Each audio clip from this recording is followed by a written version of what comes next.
We ask so much of our bodies as athletes to perform, to do. And at the high school level, are we missing the boat on, yes, we want to push them to be better, yes, we want to give them that secondary training, but they're not getting the right fuel and the right recovery for them to be able to take what you're teaching them or what they're learning on a field to really show it in that game time situation? Absolutely. It's interesting where we try to get young athletes to understand what you do in a weight room, you're actually momentarily an acute bout of weakness. You break your body down, you're causing micro trauma, you're making yourself tired, metabolic demands are so tough on the body during training that you've made yourself weaker. Once you've done that, it's what you do outside that really makes you stronger. It's eating right, rehydrating, getting plenty of sleep, napping as much as possible. And we always tell our athletes, you have to rest twice as hard as you're going to work. And if you don't do that, it's a constant just downward spiral. And it's addictive because the guys feel strong in the weight room, but they forget that it's what you do outside that really makes you better.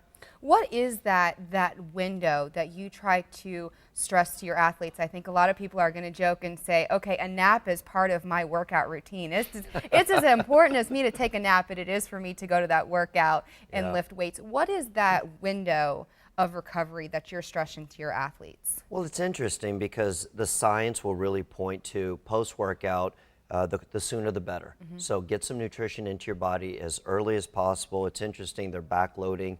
A lot of the research is coming back to backloading. So after you're done working out, you really can't do any wrong. As long as you stick with some basic sound principles, carbohydrates, proteins, and a little bit of fat, you can't do any wrong with that. But in the end, it boils down to when it comes to rest, which doesn't necessarily work with exercise, you could always do too much exercise. It's always easy to overtrain, but when it comes to rest and recovery, you can't do that enough.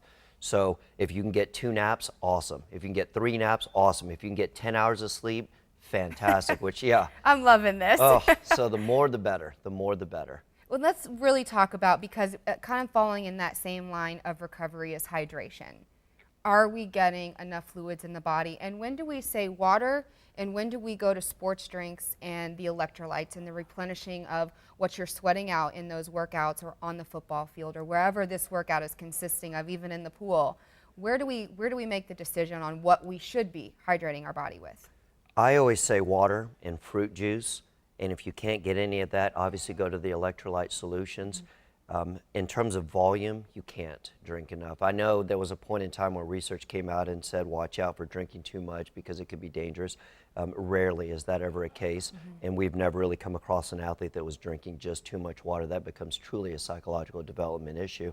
So drink as much as you possibly can, as often as possible. And we always tell our athletes, the color of your urine should be light colored yellow, if not clear, and then you know you're drinking enough. And you definitely should be getting up in the middle of the night to use the restroom.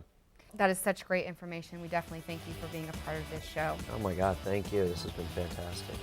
And when we come back, we'll be wrapping up this great show that you've learned so much on how to become a better performance athlete.